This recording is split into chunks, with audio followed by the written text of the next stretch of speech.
बिस्मिल्लाहिर्रहमानिर्रहीम। अस्सलाम वालेकुम व्यूअर्स, मैं हूं हर्बलिस्ट मोहम्मद इसहाक फर्रुख। जिन लोगों के बेटियां ज्यादा पैदा होती हैं, बेटे ज्यादा पैदा नहीं हो रहे, वो ये वीडियो गौर से सुने। मैं आज आपको वो बताऊंगा कि बेटियां पैदा होती क्यों है ज्यादा, इसके अंदर क्या क्या मसला होता है कि जिसकी वजह से बेटियां ज्यादा पैदा होती हैं, बेटे कम पैदा होते हैं। मेडिकल साइंस इस चीज को प्रूव कर चुकी है कि जब मेल के क्रोमोसोम और फीमेल के क्रोमोसोम जब आपस में मिलते हैं तो वो बेटा या बेटी पैदा होती है। अब स्टार्ट से ही इसका मतलब है कि उसी वक्त से ही कुछ ऐसा होता है, जब मियां बीवी दोनों मिलते हैं तो उसी वक्त से ही ऐसा कुछ होता है कि जिसकी वजह से क्रोमोसोम जो है उनके अंदर प्रॉब्लम आती है। जो मेल होता है उसके स्पर्म के अंदर दो क्रोमोसोम होते हैं, एक्स क्रोमोसोम और वाई क्रोमोसोम। ये छोड़ देंगे कितने कितने होते हैं, एक्स क्रोमोसोम और वाई क्रोमोसोम होते हैं। लेकिन जो फीमेल होती है, फीमेल के अंदर सिर्फ एक्स क्रोमोसोम होता है। अब जब मेल और फीमेल मिलते हैं तो उसके बाद जो क्रोमोसोम होते हैं, अगर एक्स क्रोमोसोम के साथ मिल जाए तो लड़की पैदा होती है, अगर वाई क्रोमोसोम एक्स के साथ मिलते तो लड़का पैदा होता है। अब प्रॉब्लम क्या होती है, मेल में और फीमेल में क्या प्रॉब्लम होती है जिसकी वजह से लड़कियां ज्यादा पैदा होती हैं, लड़के कम पैदा होते हैं। सबसे पहले हम फीमेल को डिस्कस कर लेते हैं कि फीमेल जो है उसके अंदर सिर्फ एक क्रोमोसोम होते हैं, एक्स। अब एक्स क्रोमोसोम जो है ये तो फीमेल के अंदर है, जो अंडा यहां से आएगा, जब इधर से आएगा अंडा इधर आएगा तो ही उसका क्रोमोसोम मिलेगा ना। लेकिन अगर बाहर से देखा जाए तो जो उसके मेल की तरफ से क्रोमोसोम आ रहे हैं वो आ रहे हैं एक्स और वाई क्रोमोसोम, और वो इस एरिया में फीमेल के यहां पर गिरेंगे। जो स्पर्म आएंगे स्पर्म के अंदर यहां पर गिरेंगे। अब होगा क्या, फीमेल के अंदर क्या गलती होगी कि जिसकी वजह से उसके जो है एक्स क्रोमोसोम जिंदा रहेंगे और वाई क्रोमोसोम मर जाएंगे। अगर आप लोगों ने ध्यान से सुन लिया और आपने वाकई इस पर गौर कर लिया और अमल कर लिया तो इंशाअल्लाह ताला अजीज आप अपनी ट्रीटमेंट खुद ही कर सकेंगे। औरत जो होती है उसका टेम्परामेंट, यहां का जो है वजाना का टेम्परामेंट उसका अल्कलाइन होना चाहिए। अल्कलाइन, उसकी पीएच जो है ना वो यहां से 7.2 से लेकर 4 तक रहनी चाहिए। वजाना की टेम्परामेंट क्यों रहनी चाहिए, उसकी वजह, जो वाई क्रोमोसोम होता है ना, वाई क्रोमोसोम ये अल्कलाइन जगह पर जिंदा रहता है, ज्यादा अल्कलाइन जगह पर ज्यादा जिंदा रहता है। लेकिन जो एक्स क्रोमोसोम है ये एसिडिक जगह पर जिंदा रहता है। एक्स जो है वो एसिडिक तेजाबी जगह पर जिंदा रहता है।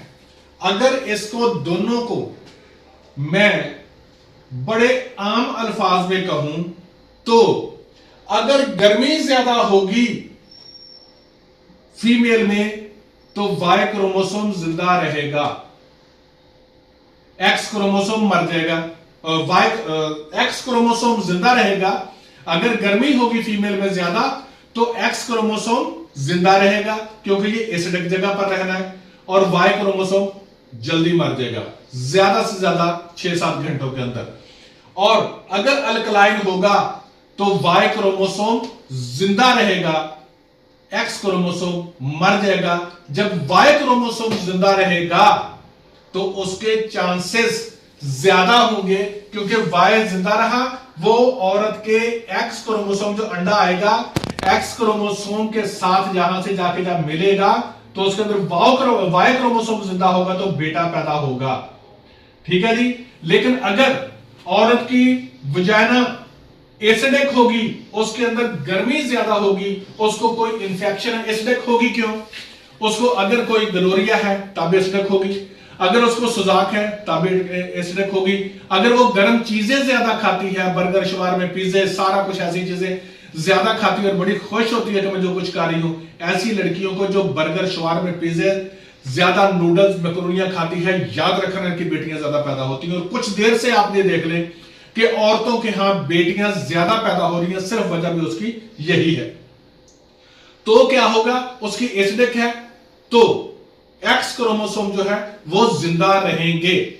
कोशिश करें इन चीजों से जान छुड़वाएं ताकि आपके वाई क्रोमोसोम जो है मेल के आकर वो मर ना जाए और आप बच्चे बेटे पैदा कर सकें। वरना यहूदियों की सबसे बड़ी कोशिश जो है वो मुसलमानों के अंदर मर्दों को खत्म करना है, जो वो बहुत हद तक कामयाब हो चुके हैं कि जो उन्होंने हमारे अंदर ज़हनों में घुसेड़ दिया है कि मनसूबा बंदी करो, फलां करो। एक मनसूबा बंदी के पीछे पड़े हैं और दूसरा हमारे बेटियां ज्यादा पैदा हो रही हैं। कल को जब यहूदियों की जंग लगनी है तो उसमें लड़ना किन्होंने है, वो अपना बंदोबस्त यहूदी पूरा कर रहे हैं। अब है जी केस के अंदर ये वाई क्रोमोसोम इस वजह से जिंदा रहता है। आपको बता दिया कि फीमेल को अपने आप को अल्कलाइन करना पड़ेगा। अगर वो फीमेल एसिडिक चीजें छोड़ दे, तमाम गर्म चीजें, ऐसी चीजें जो है जंक फूड्स वगैरह छोड़ दे, नमकीन वाली चीजें छोड़ दे, तो उसका जिस्म अल्कलाइन हो जाएगा। जब अल्कलाइन होगा तो इंशाअल्लाह ताला अजीज उसके यहां बेटा पैदा होने के ज्यादा चांसेस होते हैं। अब मेल के अंदर क्या प्रॉब्लम होती है कि जो उसके यहां बेटियां पैदा होती हैं, उसकी वजह यह है, वो ये है कि मेल के जो स्पर्म है उन्होंने स्टे करना होता है टेस्टिस में। यहां पर उन्होंने स्टे करना है, ठीक है जी, इस जगह पर वो रहेंगे। अगर किसी भी मेल को सुजाक है तो उसके यहां पर ये वाली जगह एसिडिक होगी, ये वाली जगह एसिडिक होगी, टेस्टिस उसके एसिडिक होंगे, क्योंकि ये अल्लाह ताला ने जिस्म से बाहर बनाए हैं ताकि इनका टेम्परेचर कम रहे। आम बॉडी का अगर टेम्परेचर 98 डिग्री होता है तो अल्लाह ताला ने ये बाहर रखे हैं ताकि ठंडे रहें, और 96 डिग्री रहता है, ठीक है, 2 डिग्री तक फर्क होता है। लेकिन जिसको भी इंफेक्शन होगा उसके यहां पर टेम्परेचर जो है वो हाई हो जाएगा। ये टेम्परेचर जो है वो 98 से लेकर 99 तक चला जाता है और ये एसिडिक होता है।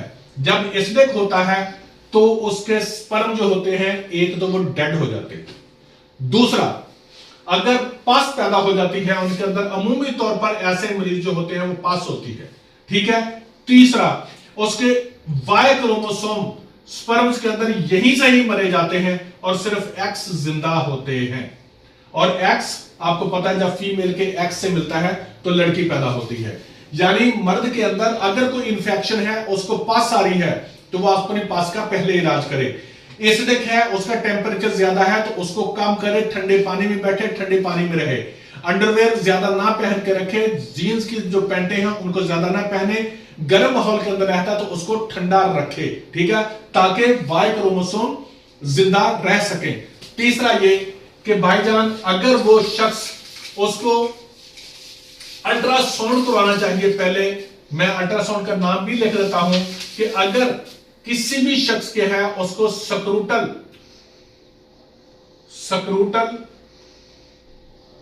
यूएसजी ये करवाना चाहिए। अगर ये करवाएगा तो उसके अंदर पता चल जाएगा, क्या पता चलेगा कि क्या उसको हाइड्रोसेल तो नहीं, यार यही चेंज कर लो भाई, यस सर, हाइड्रोसेल, ठीक है, हाइड्रोसेल तो नहीं है, वेरिकोसेल तो नहीं है, कोई सिस्ट तो नहीं है। अगर ये हाइड्रोसेल यानी कि पानी पड़ा हुआ होता है, वेरिकोसेल वेन फूली हुई होती है, ठीक है, फूल जाती है वो वेन, ब्लॉकेज होती है, यहां पर फूल भी जाती है, और सिस्ट पानी की थैली। जिस भी शख्स के ये तीनों चीजें होंगी उस शख्स के लड़कियां ज्यादा पैदा होने के चांसेस हैं। और फीमेल और लड़के भी जो जंक फूड ज्यादा इस्तेमाल करते हैं उनको चाहिए कि कोशिश करें कि इन चीजों से जान छुड़वाएं, आने वाली नस्ल के अंदर लड़कों को पैदा करें ताकि हमारी नस्लें आगे खत्म ना हो। क्योंकि अगर फीमेल ही ज्यादा पैदा होती जाएंगी और मेल कम पैदा होंगे तो क्या मुसलमान आगे रहेंगे? मेरे ख्याल में हमारे लिए ये सोचने की बात है। मुझे नहीं मालूम, हो सकता मेरी ये वीडियो ही ना चले, लेकिन मैं कोशिश करता हूं कि बनाता हूं और उसके ऊपर रिस्ट्रिक्शंस आ जाती हैं जब मैं ऐसे अल्फाज बोलता हूं। तो कोशिश करें कि आप एसिडिक चीजें इस्तेमाल नहीं करें, अल्कलाइन चीजें इस्तेमाल करें। अल्लाह रब्बुल इज्जत की जात रहमत फरमाती है, आप उसके साथ इंशाअल्लाह तआला ठीक होते हैं। करना क्या है वो लंबी बात है, लेकिन मैंने ये बता दिया कि लड़कियां क्यों ज्यादा पैदा हो रही हैं और लड़के ज्यादा पैदा कम क्यों होते हैं। Thank you so much.